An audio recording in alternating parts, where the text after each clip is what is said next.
Thursday afternoon to you, 4 o'clock time for Sports4CLE. Thanks for joining us. Hope you're having a good afternoon. Browns kind of recovering. They'll have rookie mini camp coming up in a few days. Brian Baldinger, former NFL offensive lineman, current NFL Network analyst from NFL Network's Total Access. His thoughts on the Browns draft class. Michael Hall Jr., he was their first pick. Remember, they didn't have a first-round pick because of Deshaun Watson. So their first pick in the second round, Michael Hall Jr. from Ohio State. That's one. I mean, I thought he was one of the more underrated players in this league. I think he's going to fit in nicely next to Dalvin Tomlinson inside. And if he gives the kind of push we saw in college up front, along with Dalvin Tomlinson, and you get, the MVP and Myles Garrett on one side and Za'Darius on the other, I mean, this Cleveland defense is still going to be very good. They got a little help on the offensive line with Zach Zinter and some guys. I think it's going to be a big challenge to replace Bill Callahan, who went to co-coach with his son in Tennessee. With that, let's welcome in Quincy Carrier, Untitled, Unfiltered Browns coverage. Quincy, just your overall thoughts on the Browns draft class as a whole. Yeah, I liked it. I'm not running away thinking that we got the best draft of all time, but I think it's going to end up being a pretty solid draft class. You get the upside with a guy like Michael Hall at 20 years old. And a thing to think about when you draft a prospect that's this young and that talented like Michael Hall is that it's very realistic. He could have stayed at Ohio State, put a whole season together, and then became a top 15 to top 10 draft pick based on his tools alone. So you might be getting in early on a prospect there because he just did not stay long enough into college. So I really like that pick with Michael Hall there, considering his age. And then Zach Zinter is a good prospect at guard. There are some questions about how his game will translate to the NFL, but it's not like you're asking him to play right away, so you're in a good situation there. And this is a great spot to develop a guard, to develop a tackle. The Browns have built a great infrastructure on that offensive line with veteran players. And then you get somebody like Jamari Thrash, who, I think he has a good potential to be like a Willie Snead type guy, right? A really smart receiver, a guy who could be a third down target, a guy who could be a first down machine, kind of like what we hoped Rashad Higgins would grow into as a Cleveland Browns and what he showed a flash of becoming. Everybody else after that, right? You just hope you get some special teams guys or guys who can rotate on the roster or maybe even push guys for roster spots down the line. But just those three names alone, I'm like, okay, I think you got enough out this draft class to justify drafting in it. All right, so let's take a look at Thrash. So Jamari Thrash, this is an RAS, so relative athletic score comparison between Thrash, who the Browns took in the 5th round, and Jaden Reed, who was a second-round pick number 50 by the Packers. So it's kind of interesting. It translates pretty closely. Reed is a guy who was productive in spots for the Packers last year as rookie as well. But again, very similar. It's kind of scary how similar Thrash is to Reed from Michigan State. Yeah, Thrash is somebody who I think went down the board because he moved up to the ACC from the Sun Belt, and there were issues that popped up, and I think a lot of people correlated that to the move from the Sun Belt to the ACC. I don't think that that's the issue. I don't think that Louisville was the greatest fit for him, as Steve Smith has alluded to, hit it in his breakdowns, and I also think that he was dealing with some significant injuries that were affecting his ability to catch the football. But I think if he had a more healthy year and maybe went to a school that fit him better or even stayed at Georgia State for that last year, I think there's a strong chance that he would have been somebody who could have pushed into the 3rd round. So when you look at the Browns roster, which Browns do you think benefited from the 2024 draft? Then again, I know you've addressed this on your show as well. Yeah, Jedrick Wills is the one that stands out to me. We talked all summer pretty much about how they're going to bring in a tackle, how the Browns need to bring in a tackle. And the draft rolls by, and look, they had tackles on the board, right? Kingsley Sumatil was there. Roger Rosengarten was there. They had opportunities to trade up from 85 to still get some of these guys, and they declined to do it, which tells me that they're much higher on Jedrick Wills than maybe we are collectively as a fan base or even as a media apparatus. So Jed Wills is the one that I look at. I'm like, that guy walks away as the biggest winner because they clearly think, or at least it feels clear to me that they don't think that that's somebody they can replace with the second round pick. Were you surprised at all that they didn't take a running back? No, I wasn't surprised at all. I don't think that this running back class was good to begin with, which means that the couple prospects who are decent were going to be overdrafted. And I think the Browns signaled as much to us that they weren't going to be interested in drafting a running back when they doubled down on making sure that they get, Nick Chubb back for this season and doing his restructure. They brought Donta Foreman in. They also brought Nyheim Hines in. You know that Jerome Ford's going to make the team. Like, we're already talking about 4 running backs. There's 6 on the roster right now. 4 of them we're debating on if they're going to keep all of them in order to keep 4 on the roster. I just didn't think there was room for a 5th guy. So if Wills is kind of the guy that benefited from the draft, who do you think was a loser that's currently on the roster? And that loser isn't who's challenged, it might be a better way to say it, in the 2024 draft by what the Browns have done. Yeah, there's 2 former third-round picks. I think their spots are challenged, and it's interesting how soon it's come for both these players, right? David Bell, who I thought had a good end to the last year, right? He was actually more useful at times than Cedric Tillman, but he's not as talented as Cedric Tillman, so he's not gonna get that same kind of slack. So David Bell, definitely, like, you draft Jamari Thrash, you're already heavy on wide receiver. I think there's a chance he will still make the team because they have to think about the future, and you might not be able to get Amari Cooper extended, but that looks like there's something they're going to do. And you might not be able to keep Elijah Moore, and if Moore goes, then the spot opens up, and you probably would rather have David Bell than just like anybody. Then you look at somebody like Siaki Ika, and I don't know how to look at this draft other than, like, what is the path for Siaki Ika anymore? Like, I don't know how he gets onto the field. We thought that the pathway was going to be, okay, we're going to let some of these guys go in free agency. He's going to be moved up the rotation. Free agency happens. They bring back Maurice Hurst. We expected that. They bring back Shelby Harris, which was a little bit of a surprise. And then they bring back Quentin Richardson, which tells me, oh, they have no plans to play Siaki Ika at all. And then with 54, they're running to the podium to take Michael Hall, another defensive tackle. Now, he doesn't do what Siaki Ika does, but that's a 5th guy that's going to be in that rotation. So what, there's maybe one role, and even then, they draft another defensive tackle in Javon Briggs, who does do the same things that Siaki Ika does. So I don't know how he's not put on notice after this, right? They drafted 2 players at your position a year after they drafted you, and brought back everybody that kept you from being active on game day. Like, where is he going to go if they brought in 2 more names and he already couldn't get on the field last year? And they brought all those guys back. Yeah, absolutely. And you know, Andrew Berry is loyal. We've seen he will give probably more than most time for draft picks to develop, but the message has to be clear. We went out and drafted 2 more the year after we drafted you. Yeah, and that doesn't often happen, right? Like, he doesn't usually do that. And Siaki Ika remains the one draft pick that the Browns have selected in the Andrew Berry era, where I think we all don't understand what the process was. We could agree or disagree about some of the picks he's made, but even the ones we disagree about, we understood why they happened. Siaki Ika, it's been 2 years. I can't tell you what the thinking behind that pick was because it doesn't seem like it was well thought out.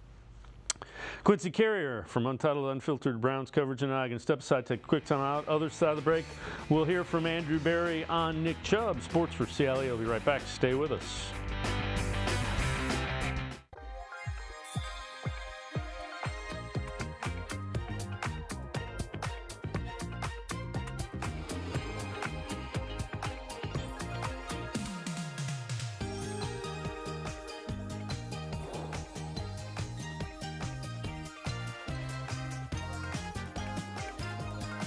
Play Maximum Millions and $2 million Ultimate Cash from the Ohio Lottery, and you may never look at scratch-offs the same way again.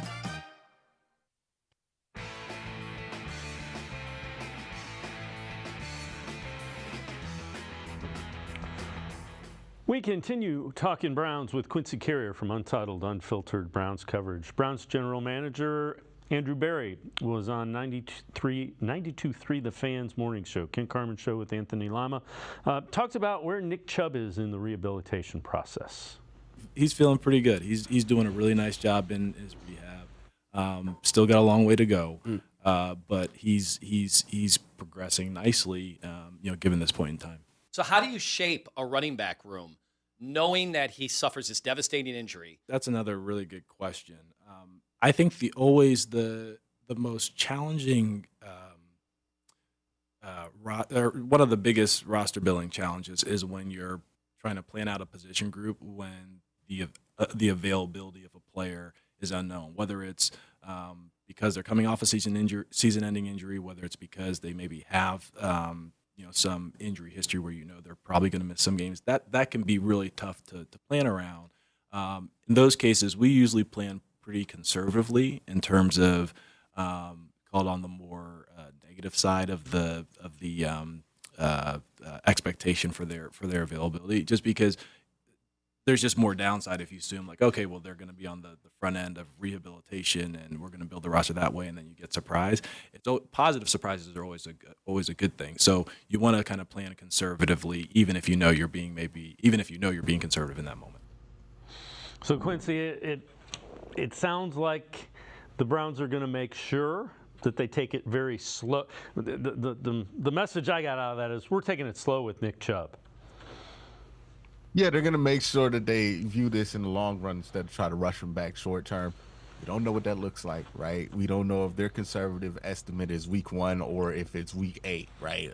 It's important to remember that we can make an assumption on what we think is a conservative estimate, but they're going to take this and they're going to go with medical advice, and they're going to make sure that things are progressing as they should. And I think this is something that we as Browns fans should just kind of patiently wait out instead of trying to speculate on. So what do you think it says that they didn't draft a tight end and they didn't draft another running back? When you look at that in relative to the roster, what do you think it says? I don't think it says much about the roster as much as it says about the draft class that they were selecting in. This draft class was not strong at tight end. This draft class was not strong at running back. And Andrew Berry's not going to force himself to pick positions just because they might have somewhat of a need there, right? Like, his philosophy is, I'm not going to draft a dud just because that dud plays running back when I can get a stud at a different position. I think that's just where it is. The running back class wasn't great. Next year's running back class is. If you need to get a running back, that's the time to do it. Same thing with tight end. Let me ask you this. Do you think, given that they've brought in Ken Dorsey, they brought in Tommy Rees, do you think they play more 11 personnel? So, in other words, 1 running back, 1 tight end, 3 wide receivers. And they signed Jerry Jeudy. That's the other thing they did there. Yeah, I mean, they're going to spread it out for sure. Like, that's just going to be what it is. That's what the league's turned into, right? You got to be able to be comfortable in 11. And the Browns were in a ton of 11 personnel last year, right? They didn't really run 2 tight ends a ton, or even when they did run 13, it was out of a spread, more so than like under the center. So, yeah, I mean, they're going to play around with different personnel packages. There's ways for them to have like a Jordan Atkins stand out wide and then a David Njoku be in line and still be technically in 11. It's just Jordan Atkins is one of those wide receivers in that 11 personnel. There's a lot of different ways that they could do. We've seen Ken Dorsey do this in Buffalo, and I think they're comfortable going into the season with Jordan Akins and David Njoku as their 2 primary tight ends, also knowing that they also have to figure in targets for not just David Njoku and Jordan Atkins, but Amari Cooper, Jerry Jeudy, Elijah Moore, probably Jerome Ford. He had a really good year receiving the ball last year too. So, I mean, you got so many targets on your hand that I think they're pretty much full is what they could do with the pass game. So this one's from the Bleacher Report. Every NFL team's biggest weakness after the 2024 NFL Draft. For the Browns, They go left tackle. Jedrick Wills Jr. has been underwhelming and heads into year 5 after having his season cut short due to an MCL injury. Also, this will be the last year of his rookie contract, so the Browns could use a left tackle for the future as well. Cleveland might hope Dwan Jones or James Hudson steps up this year, but the former is more of a right tackle, the latter also entering a contract year. I don't know. Just your thoughts on when you look at the roster, an area of most concern for you. Is it left tackle? Yeah, it'd be between left tackle and then, like, depending on what the Nick Chubb situation is, somewhere around running back. With running back, you have the comfort, or with the run game, let me phrase it that way, you have the comfort of knowing if Deshaun Watson is healthy, he's going to be a healthy factor into that run game. So you're going to have somebody running the ball well. And you know that Jerome Ford, like, he's a decent running back. He's not like a great one. But yeah, you will worry about that. But yeah, left tackle is the one where I'm like, I wonder how Jed's going to play. He was more inconsistent than any of our starters that we have on the field right now. Like, you can point him out. He's probably the guy that you worry about the most. So I think it's fair to say that the team's biggest weakness right now is that left tackle position. But if Jed Wills is your weakest starter, then you're doing pretty good, to be honest with you. Yeah, I kind of view him as an average left tackle. Average, maybe, if you want to convince me he's slightly below average, I might listen to you. The thing about him, he seems to always be hurt. Well, it would be one thing, too, if Jed Wills were in a position where you need him to be great. The Browns just need Jed Wills to be able to exist properly on that offensive line because they have 4 great offensive linemen there. 5 if you count Jack Conklin, right? But they have depth on that offensive line. They have great players on that offensive line. Jed Wills just needs to be able to be a part of a good unit there. So even the concern that you would have about Jed individually and his level of play, you can minimize that because you have great offensive linemen around him. Similar to, like, we don't really know who's going to start in between Dalvin Tomlinson and Zadarius Smith on this defense at the defensive tackle, but it really doesn't matter because Myles Garrett, Zadarius Smith, Dalvin Tomlinson are there. All right. And again, I know you've addressed this on your show. Who do you think on the Browns roster has the most upside? You can give me a couple of names if you want to as well. JOK is one that points out to me because, like, he has special traits that you just can't teach. He's quicker than, like, he's so quick on tape and he's so quick when you watch him that you think to yourself, wow, like, it almost feels like watching Troy Polamalu play linebacker at times, like the instinctiveness that he plays with and the intent that he hits people with. It's almost like, you remember strong safeties, Dave, back in the day? Oh, yeah. Like, we don't got strong safeties like that no more. That's not a real, like, Dante Whitner might have been like the last dude who was known for being a strong safety, but now those guys are linebackers in the modern NFL, and he kind of reminds me of like an old school kind of strong safety. Yeah, somebody you don't want to go over the middle of the field on crossing patterns because he's going to be there. Don Rogers, Eric Turner come to mind if you want me to go back in Browns lore. Yeah, and you can't really do that stuff over the middle of the field anymore, but the new middle of the field is the screen pass, right? Like, you don't want to throw a screen when JOK is out there because he's going to get downfield and really grab you. All right, Quincy Carrier and I are going to step aside, take one more time out. Other side of the break, we will continue talking Browns. Top 5 defenses according to the 33rdteam.com. We'll tell you where the Browns rank. Sports4CLE, be right back. Stay with us. Come back to go forward. Back to learning new things. Back to pursuing your dreams. Tri-C has flexible learning options to fit your life. And every year, more than 1,000 local companies provide Tri-C students with real-world learning. The right education can boost your lifetime earning power by hundreds of thousands of dollars. Start now with a college education you can afford. Tri-C, where futures begin.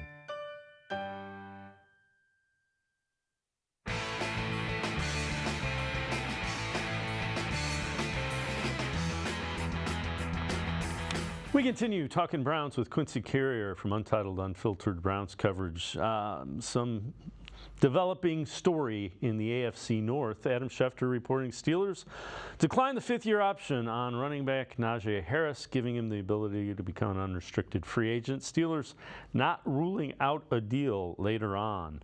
But again, Quincy, I think that kind of Harris hasn't been great, but it shows you the value of running back. It's been devalued across the league.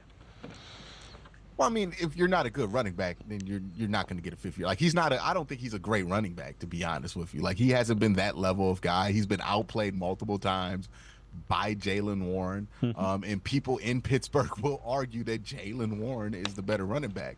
If Jaylen Warren were drafted in the first round, Dave, they'd probably give him a fifth-year extension. But it's more about Najee Harris just not being that good. Yeah, that's a miss in the first round for a team that usually drafts pretty well. All right. Favorite picks for all 32 NFL teams in the draft. This from Trevor Sikkema, PFF.com. For the Browns, he likes Miles Harden. Though the team has a strong secondary group already, Harden projects as a potential starter in the slot. 4 years of starting experience. Somebody in the cornerback room gets hurt, could be a valuable fill-in. More than a typical late day 3 pick. Quincy, Andrew Berry just knows how to evaluate cornerbacks. Yeah, and one of the secrets to evaluating cornerbacks is making sure you bring a ton in, right? I think him and they're going to have the kid from South Dakota State also kind of battling it out there. So, yeah, I think they're going to give him a chance to kind of see if he can play the slot during the preseason. He's a late enough pick to where you can hide him on the practice squad to develop him.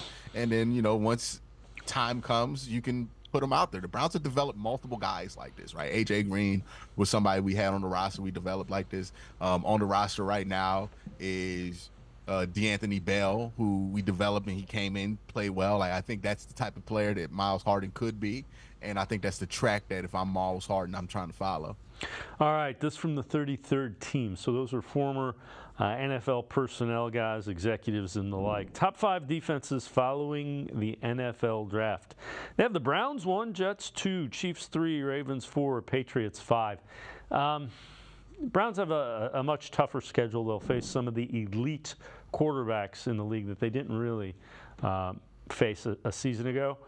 But you could argue this defense that was tops probably should be better based on what you've brought in.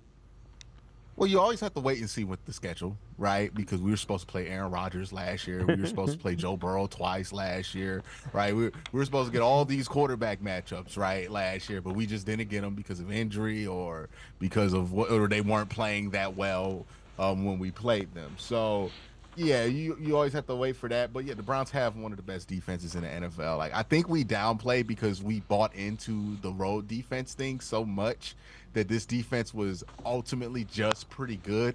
But if you go back and watch them when they're playing well, this is one of the best defenses within the last 10 years at times. Like, they were playing at an at-time generational level last year, and truly a generational level last year. So it's no shock to me that after adding more pieces, they spent a second-round pick on a defensive lineman, which you could argue Browns had no need to do that, right? Like, they just added another missile to the arsenal. Yes, that's probably the best defense in football. Yeah, and I mean, you added Quentin Jefferson and Michael Hall. I think you've upgraded your tackle position. I would argue Jordan Hicks upgrades your linebacker position, and your secondary is basically the same. The defense on paper, and you can't play the games on paper, the defense on paper is better. Yeah, and it was great on the field last year too, which is more important, right? Like, you're adding great pieces to a defense that is no longer hypothetically good, right? We've been talking about this defense like potentially being good or theoretically being good, but they're not theoretically good anymore. They were actually great last year, and they're adding these pieces to it, so it makes you feel even more confident in their ability to live up to it. So this comes from Mac. We use his tweets fairly often. So his point here is, he says, to those still criticizing Deshaun Watson for his play last year, don't say he wasn't clutch. He's taking a look at the numbers in the fourth quarter. So 2023 fourth quarter, completion 79%, 13.7 air yards per attempt, 3 touchdowns, no interceptions, a 147.4 passer rating. The only thing you could criticize is you'd like to see more touchdowns, but he didn't throw a pick, and his passer rating is pretty darn high. Yeah, he helped put games away, like for sure. Like when the Browns were in that position, he definitely ended those games and knew what time it was. And that was something that the Browns really needed down the stretch after his injury. And I think he's going to be he's going to be a benefit to the team. I don't know why I have to argue this every week when the numbers have said it, but yeah, I think he's going to benefit the team. Deshaun Watson, he played well when it mattered last year. He didn't put up the cumulative numbers. I understand for $230 million, people want to see him throw 5,000 yards 3 times. But if he is a key part of a high-level championship contender, then ultimately we're not going to care what the stats are, and that's what the task is for Deshaun Watson. Yep. All right, so this one from Dog Pound Daily. 3 moves left for the Browns following the 2024 draft. 3, open up talks with Amari Cooper. Number 2, lock up the brain trust. He means extend Kevin Stefanski and Andrew Berry. And number 1, extend Jeremiah Owusu-Koramoah. Yeah, I don't often agree with all of them. I agree with all of those. I'm a little. We haven't heard much about the extensions. We heard at the owners' meeting they were working on them, and haven't heard much. Might just be because they're a little busy with this thing called the NFL draft and free agency. Yeah, it's one of those things where it's such a foregone conclusion. Nobody's really in a rush to do it, right? Like if the owner has said the money is coming, then like unless you get into the season and the money hasn't come, then you'll get a little bit nervous. But I assume once they get back here into the building, like at the beginning of August, that this will be all figured out. But yeah, and the beautiful thing about that list, Dave, is that this is a list of things that the Browns need to do, and none of that list is including like they need to get somebody to play a position. Right? Like, isn't that we just need to keep the stuff we got? That's where the Browns are. For years, we've been, well, we still need somebody to play tackle, and we need somebody to play linebacker, and maybe we need a running back. We need to go see what the veteran market is. Justin Houston available? That's what we've been on as Cleveland Browns fans for the majority of our existence post 1999. And it's just nice to look at the Browns roster and you ask yourself, hey, what do they need to do after the draft? Keep their stuff. Because that's true. Yeah, they just need to keep the stuff. They got the good stuff. Keep it. Lock it up. You're looking to sustain winning, which, hey, what a concept. Sustain winning. Hey, you know what Baltimore, Cincinnati, and Pittsburgh have done over the last 20 years? They've kept their stuff. And it's worked out. They've had a lot of success that we're trying to recreate. So when you look at this season, how do you define it? What do they need to do to be successful? What do the Browns they need to be serious contenders, right? Like that's what the Browns need to do.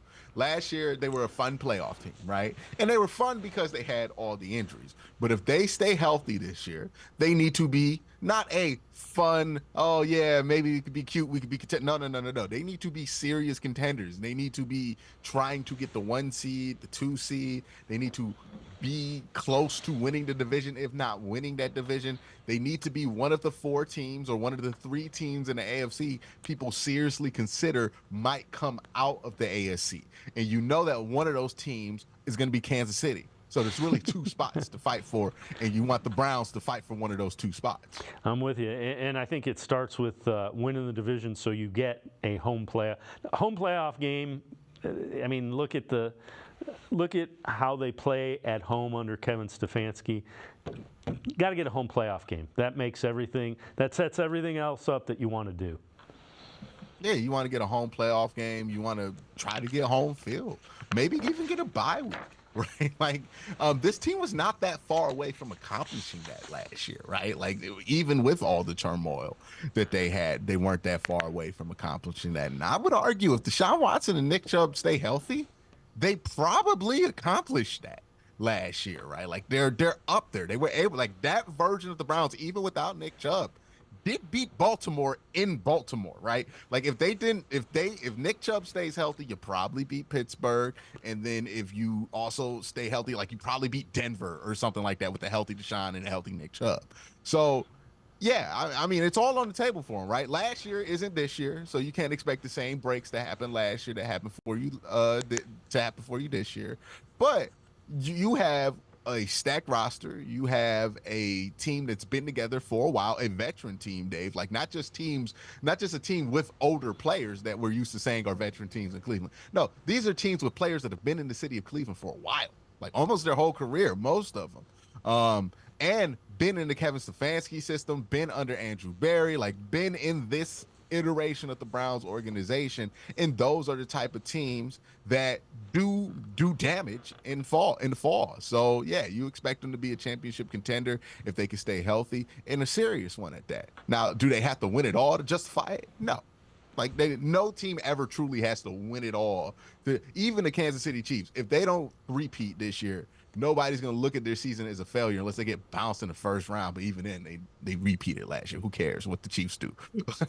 But that's where the Browns are. They need to be a serious championship contender, and that's what they traded for Deshaun Watson for. That's what they've made all these moves for. That's what they've made the trades for Zadarius Smith for. They could have been a fun playoff team without those moves, without trading for Deshaun Watson, with Jacoby Brissett at quarterback, even if they didn't want to keep Baker Mayfield. They could have been a fun playoff team with that. We saw that last year.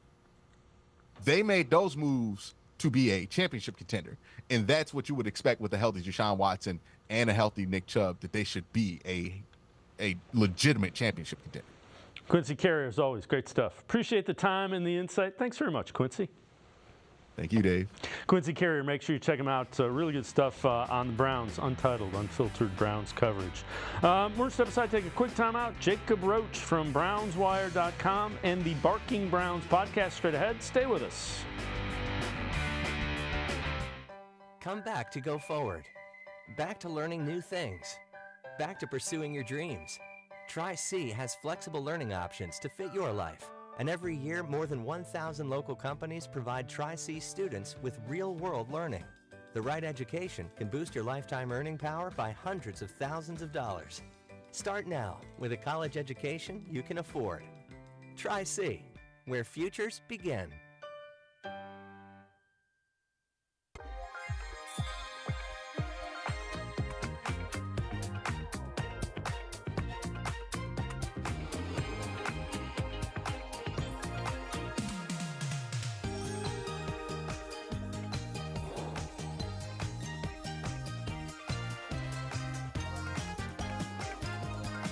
Play Maximum Millions and $2 million Ultimate Cash from the Ohio Lottery, and you may never look at scratch-offs the same way again. I am powerful beyond my wildest imagination. I will define my future. I will keep challenging myself to improve. Because I am a future leader of this great nation. I will be responsible for raising a beautiful family. And educating not only my generation, but many more to come. I will make a difference in my community. And I will stand up for what I believe in. I will not settle for simply chasing my dreams. I will achieve them. Because I was given a chance. An opportunity. A home. At Family, Career, and Community Leaders of America. The ultimate leadership experience. FCCLA has been one of the greatest experiences of my life. It's made me who I am today. Join us. We'll build a new future together.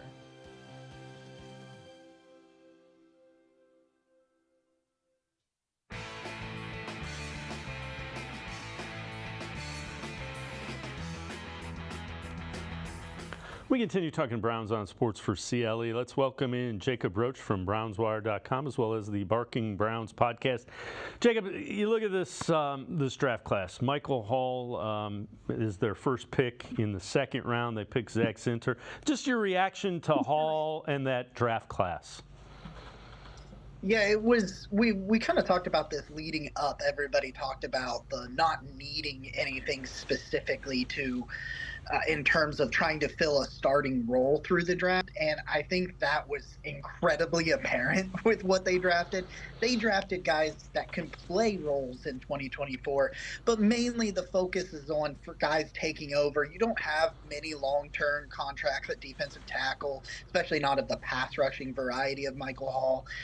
Your backup guards, you got Luke Whippler, but then you got Michael Dunn, who's north of 30 now. So Zinter, to me, feels like just a perfect like plug into one of those guard spots when they move on from either Batonio or Teller.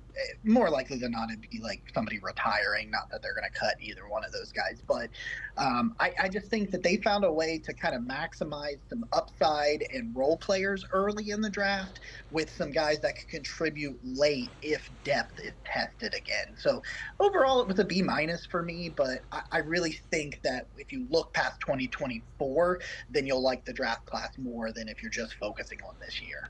So this one's from CBSSports.com. They most questionable draft pick by every team. For the Browns, they go Zach Zinter, round 3, pick 85. Coming off an injury, limited his 2023 campaign. Was thought that the lineman could have been had on day 3 if Cleveland had a conviction about the player. They had to be aggressive with only 6 draft picks. I saw something that said he was projected as a 4th-round pick. They didn't have a 4th-round pick. Article about Zinter. I liked the pick. Take us through the article that you wrote. Yeah, it's really interesting that I thought kind of the same thing about Zinter that I did with Michael Hall. I agree that I kind of was surprised that he was a 3rd-round pick instead of I had him somewhere on day 3. But like you said, you're projecting him in a round they didn't have. So unless they had traded back and added a 4th-round pick, that was never going to happen. I really think those top 2 guys were just guys that they loved, and maybe they overdraft, maybe they reached, but they really wanted both of those players. I love Zach Zinter. Like, I thought the broken leg, which ironically enough was caused by Michael Hall, his new teammate, falling into him, but which is I didn't realize until he'd been drafted. I forgot all about that. But, you know, Zinter, to me, he reminds you of Wyatt Teller. Like, he's mean, nasty, physical, strong.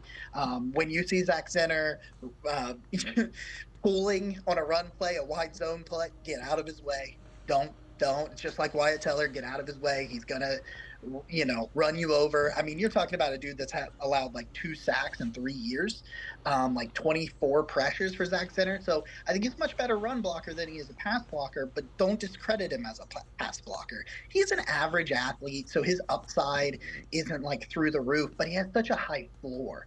He's just a ton of experience, 2,000 snaps in college, and you're just talking about a mean, nasty technician. His hand placement, his leverage, his power, they're all exactly where you want to be. And now he gets to learn from 2 of the best guards in football. So rather they're grooming him for a left guard spot or a right guard spot, whichever one, I'm not exactly sure. We'll find out in camp, but he's been there. He's done that. I think he's a really, really safe pick.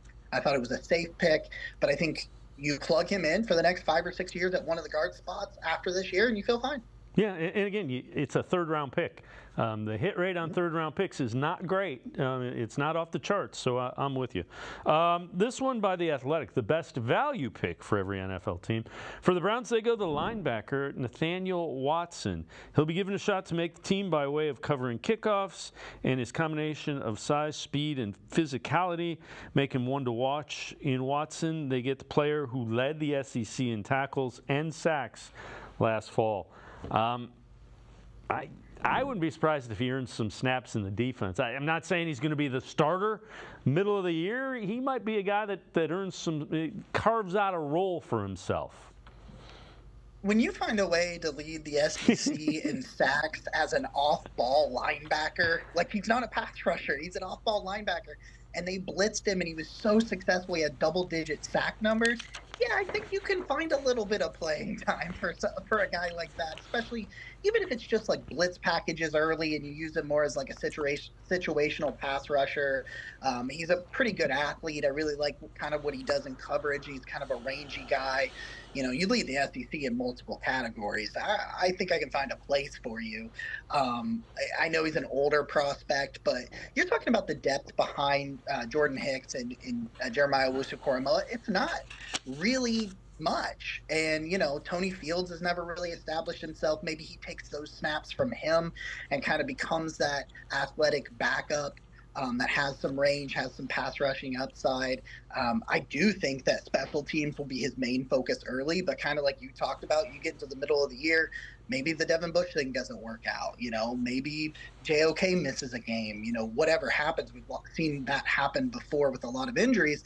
I think he's got a skill set where he can find 10 to 15 snaps for him a game, and he can not be a liability out there. Yeah, I keep coming back to Jim Schwartz will find a way to play to his strengths. And if you do that in the SEC, you certainly have some strengths. Jacob Roach from BrownsWire.com, the Barking Browns podcast, and I are going to step aside, take a quick time out. Other side of the break, we will continue talking Browns. We'll talk some extensions. Sports4CLE will be right back. Stay with us. The Ohio Lottery Partners in Education program is dedicated to recognizing exceptional students, teachers, and schools throughout Ohio. Scan the QR code on screen to nominate students and teachers as Academic All-Stars and Teachers of the Month. They must be currently enrolled or teach in grades K through 12. Is your K through 12 school developing students' literacy skills to achieve success in reading? If so, you can nominate your school for the School of the Year. Students can win $100, teachers can win $500, and schools can win $2,500. Scan the QR code, fill out the forms, and nominate deserving students, teachers, and schools today. The Ohio Lottery Partners in Education program takes pride in honoring exceptional students, teachers, and schools across Ohio. Submit your nomination today. It's fun, fast, and free.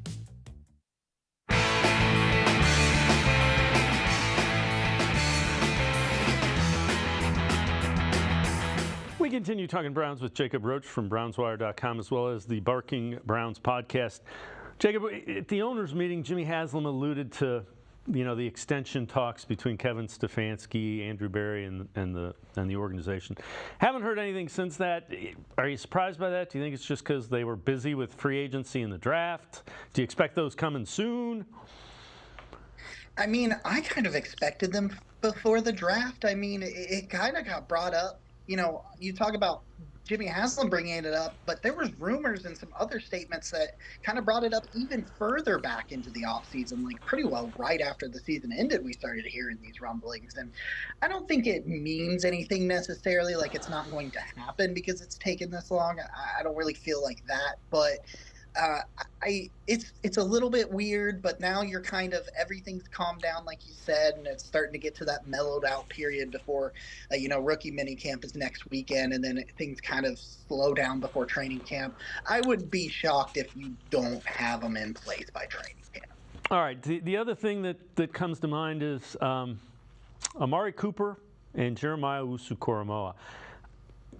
I think they're going to find a way to extend Amari Cooper a couple of years, give him a decent amount of money. The question is he going to want more than they're willing to give? Because that wide receiver market's blown up. But Cooper and JOK, do you expect those to get those extensions to be done? I definitely expect the JOK one to be done before the season because we saw it. They did it last year with Grant Delpit. His ends up happening in the season, but the Jerry Jeudy thing happens ahead of the season because of what they think he's going to do. Andrew Berry likes to get ahead of things when it comes to these extensions, and if JOK plays like he did last year, this year, the contract's already going to cost them a lot. It's going to skyrocket if they let him go out there and play really well again this year. So I would be pretty surprised if there's not one in place for him. It'll probably come during training camp, kind of like the Nick Chubb one did that year. That's kind of what I would think. With Amari Cooper, I think that they want to find a way to make that happen. So like you said, maybe he wants too much that they can't afford, but it seems like he could be the kind of guy that they'll find a way to come together because you've got this core in place, and if it starts to play really well, like in camp, and things are clicking, and maybe his extension doesn't come till the season once they start seeing the product on the field, kind of a la Grant Delpit gets it, towards the end of the season. But I feel pretty confident that both those guys will get extended, and this won't be it for them in Cleveland. Yeah, I kind of view Amari Cooper is the Nick Chubb of the wide receiving core. I mean, everything that they like about Nick Chubb, you'd say the same thing about Amari Cooper. Yeah, absolutely. Yeah, he just team first kind of guy. That's the kind of the vibes you get from Amari Cooper, and it's just things have worked really well. I mean, he set career highs in his two. He's had multiple career bests in 2 years in Cleveland. So even though the quarterback situation hasn't always been great, he is a perfect fit for this offense, and I think they'll ride that as long as they can. So this is kind of interesting. So these are AFC North wide receiver rankings. Hard to argue. Jamar Chase, number 1. They have Amari Cooper 2, T. Higgins 3, George Pickens 4, Zay Flowers 5, Jerry Jeudy they rank as 6th, Rashad Bateman 7, and Elijah Moore 8, and then a couple of rookies 9 and 10. You know what? It's hard to argue with that, but it shows you. The thought about Jerry Jeudy, and I think they look at it and say, in this offense, they're going to find a way to use him and play to his strengths. Yeah, I think that's probably the biggest takeaway I have from that list, because I like that list. I think it's probably adequate. It makes sense. Maybe you can move some guys around a little bit on that, but I think I would tend to agree with those rankings. But, we've seen one really great route runner in Amari Cooper step into this system and get the most touchdowns, the most yards, like some career bests in his 2 years, even without good quarterback play. And at times, not much help in the wide receiver room outside of Cooper, with health issues and some things the last couple of years. And then you bring in Jerry Jeudy, who's also a great route runner, has the same type of 4.4 speed and ability after the catch. And you just say, okay, like, Jerry Jeudy is going to not get the attention that Amari Cooper is going to get. And David Njoku's coming off a great year where he's going to get a lot of attention. Are you ever going to double team Jerry Jeudy? I mean, he's got an opportunity to be one-on-one a ton in this system, and I think his skill set just is perfect for what Kevin Stefanski has done. We've seen it with Amari Cooper. I think they're slightly different players, but they're both great route runners that are where they're supposed to be when they're supposed to be. And we've seen that success with Stefanski in Cleveland. All right, before I let you go, this from The Athletic. Post-draft power rankings. They have the Chiefs 1, 49ers 2, Lions 3, Ravens 4. Texans, Packers, and Cowboys are 5 through 7. They have the Browns checking in at 8, ahead of the Bengals and the Steelers at 18. Tough to add much help when your first pick is at 54. Cleveland was still paying bills from the Deshaun Watson trade. Good news is trade is now officially complete. The Browns will have first-round pick 2025 for the first time since 2021. Relative to them being 8th, I think that moves up if you get above average quarterback play from Deshaun Watson, which I'm expecting. Yeah, I think that all these rankings where they put them, pretty much there's some other ones where they're a little bit lower down that I might not agree with, but yeah, they're right there on the cut. It's, again, you said it, if they can get that quarterback play, and I think he was looking better. He was looking like his old self in that last half that we saw him. If we get that, then yeah, they're going to go right up top 5 in the NFL, in my opinion. I think if you take away the quarterback position, they're a top 5 roster. I know you can't take away the quarterback position, so I understand why you have to put them where you got to put them. But like you said, above average quarterback play with this roster, yeah, they're a top 5 roster, and they should be favorites. Jacob Roach, as always, great stuff. Thanks so much for the time and the insight. Appreciate it very much, Jacob. All right, guys. Thank you. Have a good one. All right, Jacob Roach. Make sure you read him. You can catch him brownswire.com. He is also the co-host of the Barking Browns podcast. We're going to step aside, take a quick time out. We turn our attention to the Cavaliers getting ready for a big game in Orlando. Sam Amico for hoopswire.com. Straight ahead, talking Cavs. Stay with us.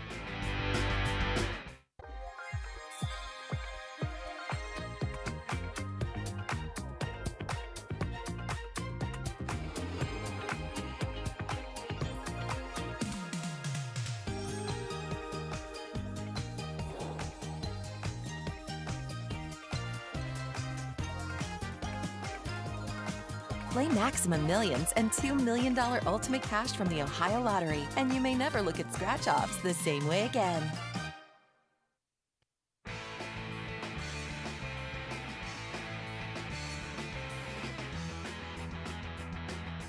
Sports4CLE continues. We turn our attention to the Cavaliers getting ready for a Game 6 and a potential closeout game in Orlando. That's good news. Bad news is Cavs have been blown out in Orlando in Games 3 and 4 of this series. Let's welcome in Sam Amico from hoopswire.com. Sam, when you look at this, what do the Cavs need to do to get a road win in this series? Pretty much the exact opposite of what they did last time they were in Orlando.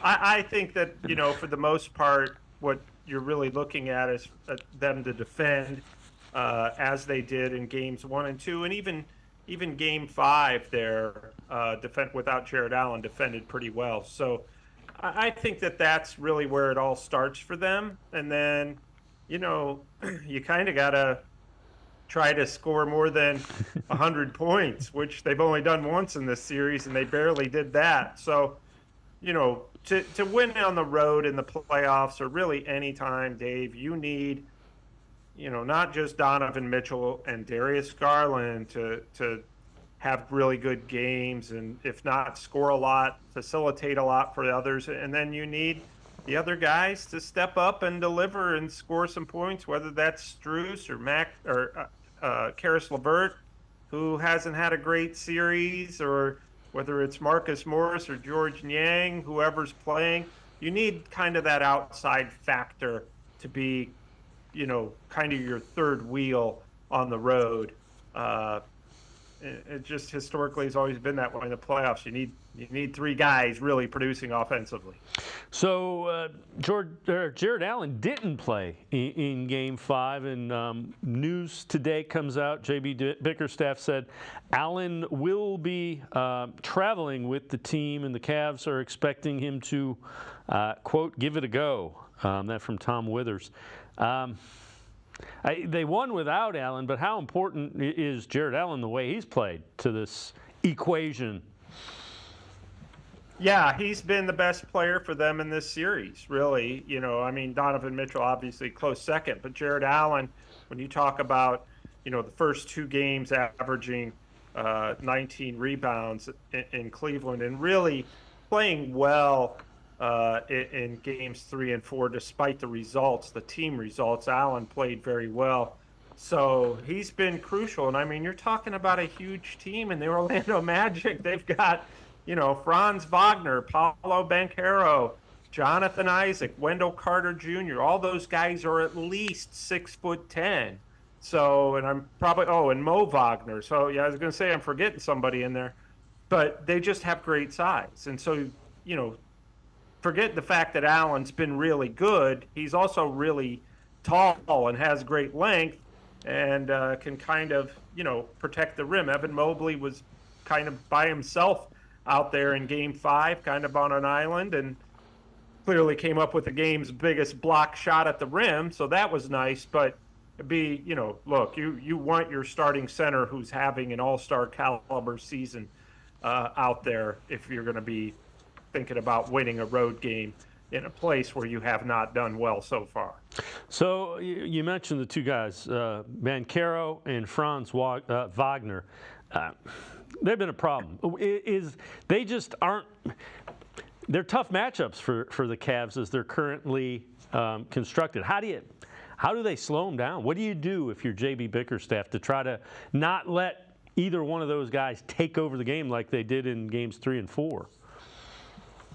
Yeah, you just have to try to stick to your principles. The Cavs, look, in Game 5, because they didn't have Allen, they had to have Isaac Okoro, who was giving up 5-6 inches to Banchero. He was defending Paolo Banchero. And then, Max Strus, who's about 6'4", the whole series has had to guard Franz Wagner, who's 6'10" and plays almost like a shooting guard. So, you're giving up a lot of height there. That's where Allen comes in. And JB Bickerstaff has said this before. We're not going to, contain those guys, but what we do want to do is make them work and limit them when it comes to scoring. And you got to do that with team defense and by swarming them. And then you hope, you're kind of hoping that the guys on the like the Jalen Suggs or the Gary Harrises, the Magic's perimeter players don't catch fire, because if they do, that's a problem, because you're spending so much time focused on their big guys. So, you really do have to start with those two. It's just the usual philosophy in the playoffs is don't let the stars beat you, make the other guys beat you.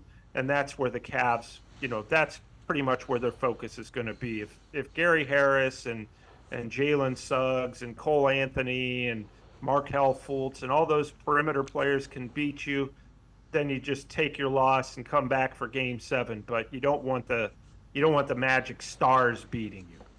This one from The Athletic. It's kind of interesting. Game 5, best offensive performance by the Cavs in the series. They attempted 37 threes, made 13. They eclipsed 100 points for the first time in the series. The three-point shooting is something that, if that comes back, that has the ability to swing a series in a hurry. Yeah, without question. I mean, that would be something that could get the Cavs a win on the road in a place where they haven't played well, if you're knocking down those shots. And, Dave, they kind of were built. They went into the offseason saying we need more three-point shooting, right? They went out and traded for Max Strus, signed George Yang during the season. Sam Merrill emerged as a three-point shooter. And now, we saw Marcus Morris last game spread the floor. And really, Donovan Mitchell and Darius Garland. Garland's done okay on threes. Mitchell has not shot the ball well on threes in this series, as you saw there. He was 1 of 7 in the last game. So really, if you can spread the floor like that, knock down shots, it's really a kind of a momentum changer if you're a team on the road and you're knocking down threes. Orlando hit some last game in Cleveland, and that's what kept them in the game. Guys that you wouldn't expect to hit them very often, like Jonathan Isaac was knocking them down. That's just not, and he's really knocked them down in Orlando too. So, yeah, if the Cavs can start hitting from the perimeter, even, 35%, they should be in good shape on the road.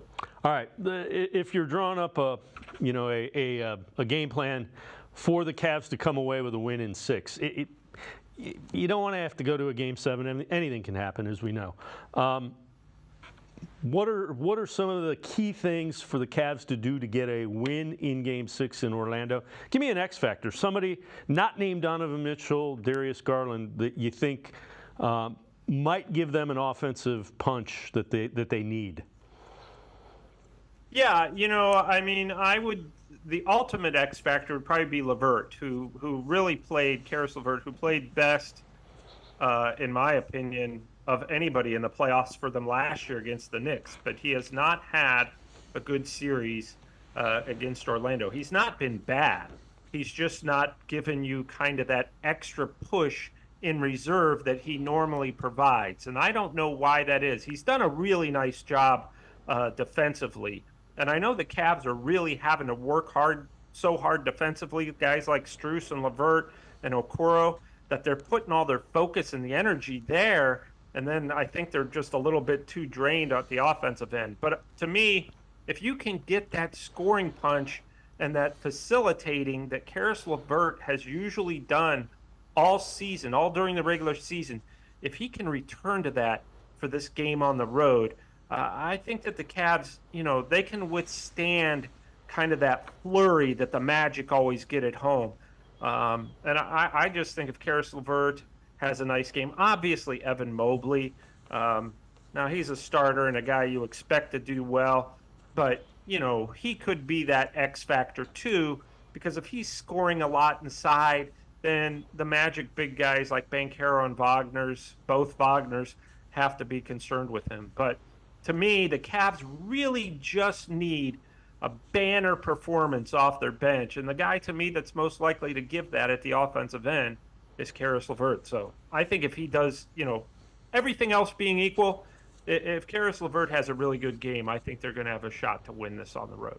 All right. So on the road, last time the Cavs won a road playoff game, 2018 Game 7 of the Eastern Conference Finals against the Boston Celtics to go to the finals where they got swept.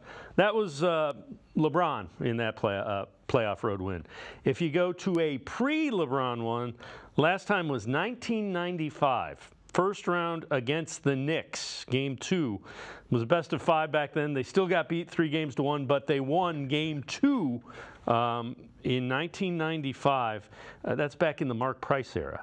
That's how long it's been since the Cavs have had road playoff wins without, LeBron James kind of dragging them there. Yeah, and I wonder what the stat is for the last time they won a road closeout game without LeBron James, or if that ever even happened.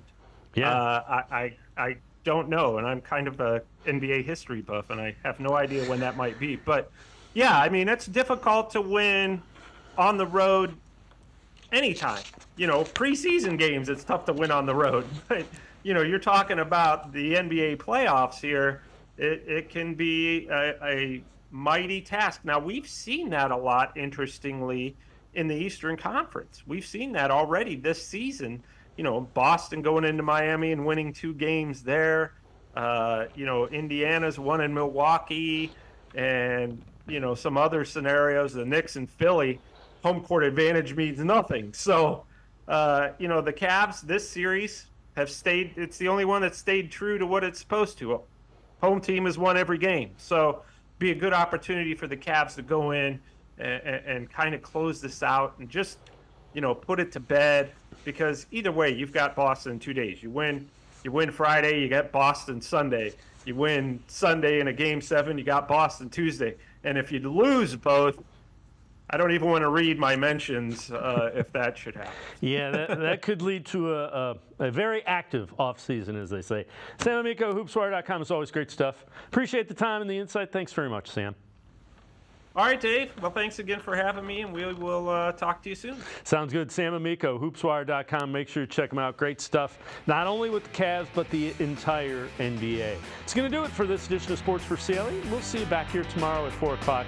Have a great night, everybody. See you tomorrow at 4 on Sports for CLE.